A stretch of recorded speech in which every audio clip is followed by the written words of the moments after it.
Hi friends, உங்கள் எல்லாருக்கும் என்னுடைய பணிவான வணக்கங்கள். உலகத்தில் எந்த பாப்புலர் ப்ராடக்ட் வந்தாலும், யூட்டிலிட்டி ப்ராடக்ட் வந்தாலும், மக்களால் அதிகமாக பயன்படுத்துகிற ஒரு ப்ராடக்ட் வந்தாலும் சைனீஸ்க்கு மூக்கில் வேர்த்துரும், இமீடியட்டாக டூப்ளிகேட் பண்ணிடுவாங்க.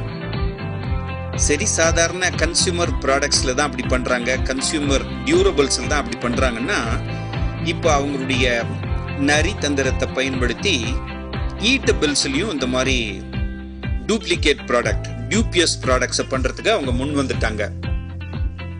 வெஜிடபிள்ஸில் எல்லா கடைகள்லையும் ரொம்ப ஃபேமஸாக இருக்கிற 4-5 ப்ராடக்ட்ஸில் இந்த கேபேஜ்னு சொல்கிற கோஸும் ஒன்று. அது செடியில் வளர்ந்து தான் நம்ம வீட்டுக்கு வருதுன்னு நம்ம நினச்சிட்டு இருந்தா இனிமே அந்த ஐடியாவை மாற்றிக்கங்க.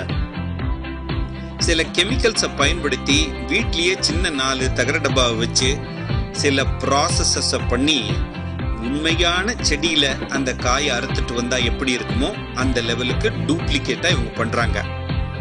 100 ஒரிஜினல் கோஸோட இது ஒரு 50 காய் வச்சா கடவுள் உள்பட யாராலையுமே கண்டுபிடிக்க முடியாது என்பதுதான் உண்மை. அதை நீங்களே இந்த வீடியோவில் பாருங்க. ஜாக்கிரதையா இருங்க நண்பர்களே.